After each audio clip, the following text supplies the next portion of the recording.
आचार्य द्रोण राजकुमारों को धनुर्विद्या की विधिवत शिक्षा प्रदान करने लगे। उन राजकुमारों में अर्जुन के अत्यंत प्रतिभावान तथा गुरुभक्त होने के कारण वे द्रोणाचार्य के प्रिय शिष्य थे।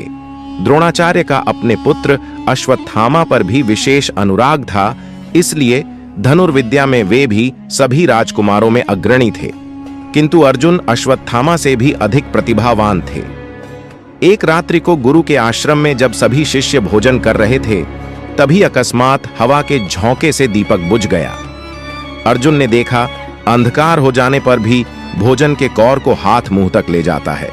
इस घटना से उन्हें यह समझ में आया कि निशाना लगाने के लिए प्रकाश से अधिक अभ्यास की आवश्यकता है और वे रात्रि के अंधकार में निशाना लगाने का अभ्यास करना आरंभ कर दिया। गुरु द्रोण उनके इस प्रकार के अभ्यास से अत्यंत प्रसन्न हुए। उन्होंने अर्जुन को धनुर्विद्या के साथ ही साथ गदा, तोमर, तलवार आदि शस्त्रों के प्रयोग में निपुण कर दिया। उन्हीं दिनों हिरण्य धनु नामक निषाद का पुत्र एकलव्य भी धनुर्विद्या सीखने के उद्देश्य से द्रोणाचार्य के आश्रम में आया, किंतु निम्न वर्ण का होने के कारण द्रोणाचार्य ने उसे अपना शिष्य बनाना स्वीकार नहीं किया। निराश होकर एकलव्य वन में चला गया। उसने द्रोणाचार्य की एक मूर्ति बनाई और उस मूर्ति को गुरु मानकर धनुर्विद्या का अभ्यास करने लगा।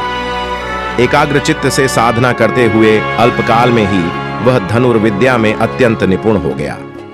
एक दिन सारे राजकुमार गुरु द्रोण के साथ आखेट के लिए उसी वन में गए, जहां पर एकलव्य आश्रम बनाकर धनुर्विद्या का अभ्यास कर रहा था। राजकुमारों का कुत्ता भटककर एकलव्य के आश्रम में जा पहुंचा। एकलव्य को देखकर वह भौंकने लगा। इससे क्रोधित होकर एकलव्य ने उस कुत्ते पर अपना बाण चला चलाकर उसके मुंह को बाणों से भर दिया। एकलव्य ने इस कौशल से बाण चलाए थे कि कुत्ते को किसी प्रकार की चोट नहीं लगी, किंतु बाणों से बिंध जाने के कारण उसका भौंकना बंद हो गया।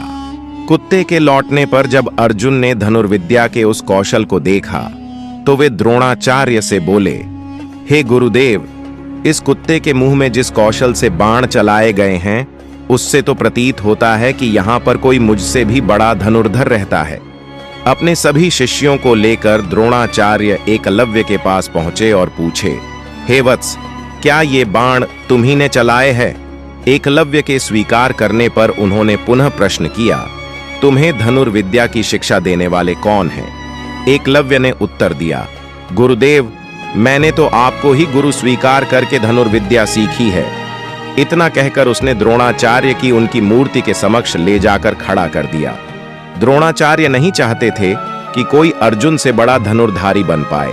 वे एकलव्य से बोले, यदि मैं तुम्हारा गुरु हूं तो तुम्हें मुझको गुरु दक्षिणा देनी होगी।